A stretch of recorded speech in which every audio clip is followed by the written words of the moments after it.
Greetings, Guzzlers. Apologies for background noise, wife's doing some washing. Now, we're going to make another boy who bakes recipe, Edd Kimber. Come across this because I was looking for some recipes using black cocoa powder. And it's quite difficult to buy without buying a lot of it. So I've been looking at different recipes, and these are another cookie recipe of his. I'll tell you a little bit more about black cocoa powder as we go, okay? But these give a very obviously dark chocolate colour. But the black cocoa doesn't really give you the same sort of chocolate flavour. So we're going to be adding chocolate, and what I've got here is 200 grams of, in true Blue Peter style, which won't mean a lot to a lot of you, I prepared earlier, and there is another recipe showing you how I made this. This is caramelised white chocolate. So the main chocolate flavour is going to come from this. So like I say, you're going to have to check out the other little short video on how to make that. I've got 200 grams of that. And so what we're going to do is we're going to use that to make some cookies. Some salted black cocoa cookies with caramelised white chocolate. Here I've got some unsalted softened butter. How much have I got that? 220 grams. And I'm going to put that into the stand mixer. And into that I'm going to add some light brown sugar, 125 grams of that, and 125 grams of caster sugar. And then I'm just going to put the beater on there, and in a second all we're going to do is blend them together. Now quite often normally we make these things, you know, you might whisk up the butter as such, beat it, get a lot of air into it. We're not interested in that so much. We just really want to get the butter and the sugar combined,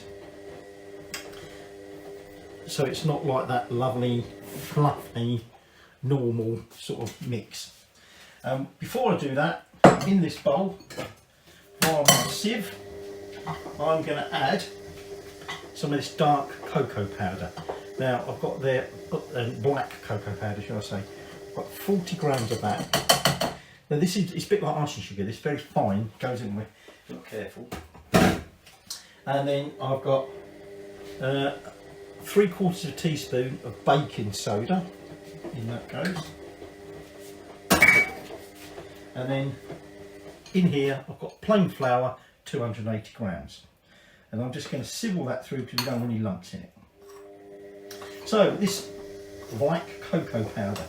Well, cocoa powder is what's left when they extract the cocoa butter. But normally what happens with cocoa powder, it goes through a process which is known as sort of, or ends up resulting in something known as Dutched cocoa. In the case of black cocoa powder, it's just gone that little bit further, roasted a little bit more, and that ends up obviously making it a lot darker, but it does reduce the actual chocolate flavour. So I'm just going to get them last little lumps through with my spatula, and then we'll start combining. So like I say, I'm just using it on a low. I just want to get that sugar and butter combined, so it's more of a sort of a lumpy mix, if you like. And then I've got my sifted flours and everything ready. The only other thing I'm going to be adding is some vanilla extract. So like I said, this is now where we're just going to add in that flour mix, and then I'm going to put it on a fairly low speed, because once again, although we want to combine them all, make sure they're all nicely mixed together, what we're not wanting to do is over mix it. Okay, we want it to be quite, we don't want it a nice smooth, you know, like you'd normally go for. We want it a fairly sort of, I wouldn't say rough, But, so it's a bit more of a crumbly dough rather than a nice smooth dough. So when that's looking a little bit like it's almost there, I'm going to then add a teaspoon of vanilla extract and just mix it for a bit longer. Next thing we're going to add into that is our chunks of the caramelised white chocolate. So we just want to roughly chop that up. So we want chunks of chocolate in it, but obviously you've got to be a bit careful they're not too chunky. So I'm just going to roughly chop that up, and then all we're going to do is we're going to put that in there and just give it a little bit of a mix, but we will be taking it out and doing our final little mix by hand. So like I said, all I'm going to do now is just give it a final little mix together, and then we're going to shape it, but we're not actually going to start cooking it yet.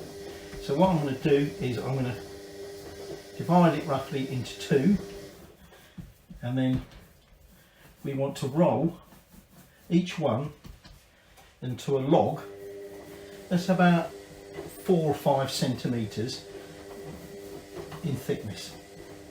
And then I'm going to wrap them in cling film, or you can do it in parchment paper, whatever you want, and we're then going to refrigerate that for up to 4 hours. We want it sort of a little bit more solid so that we can then slice it. So there's no need to put your oven on yet. You've got another 4 hours. So I'm just going to shape these, wrap them, and then chill them.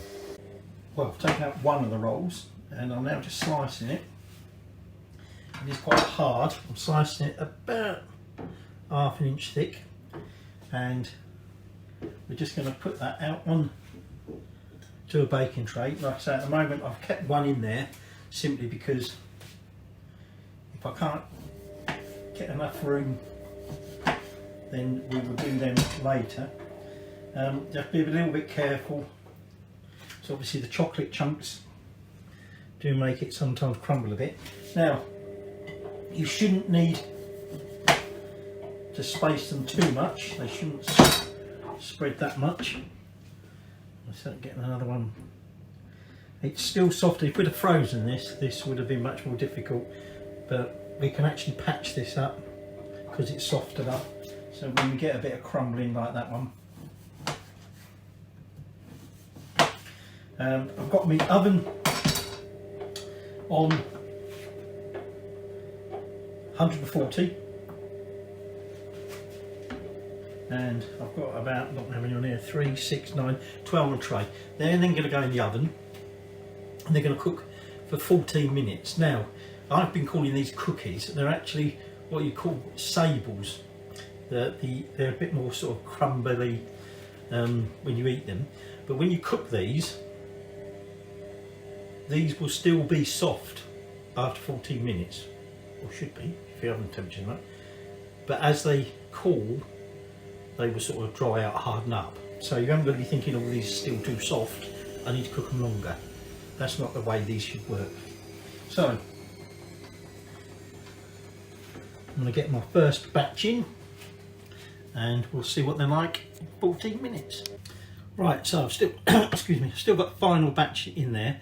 Now, although they shouldn't spread that much, my oven temperature keeps fluctuating, and I noticed it's gone up and they'd spread a lot, or the first batch had anyway, so I managed to control it for the next lot. So this is one that's ended up being a bit thin, but when you first take them out they are indeed soft, but they've now sort of hardened up. This one's still, I wouldn't say warm, but it's not cold yet. So let's just break a bit off.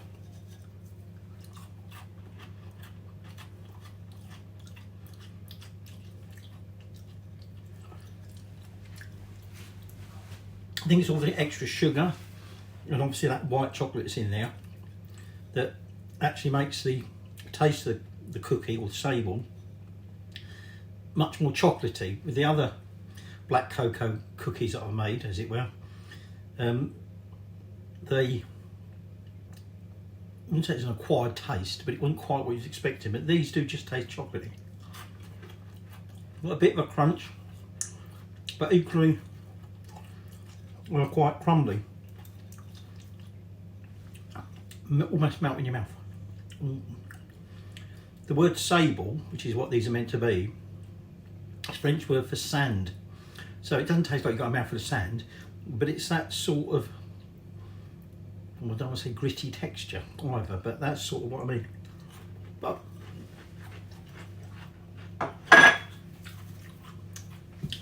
there you go.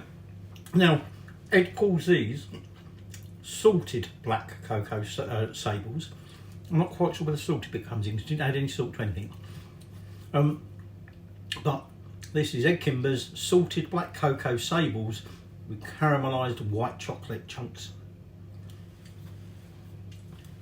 Stick them in an airtight box when they're dry, or cool rather, not dry. They'll last a week, but I doubt very much if these will last a week. Because you get bloody eaten.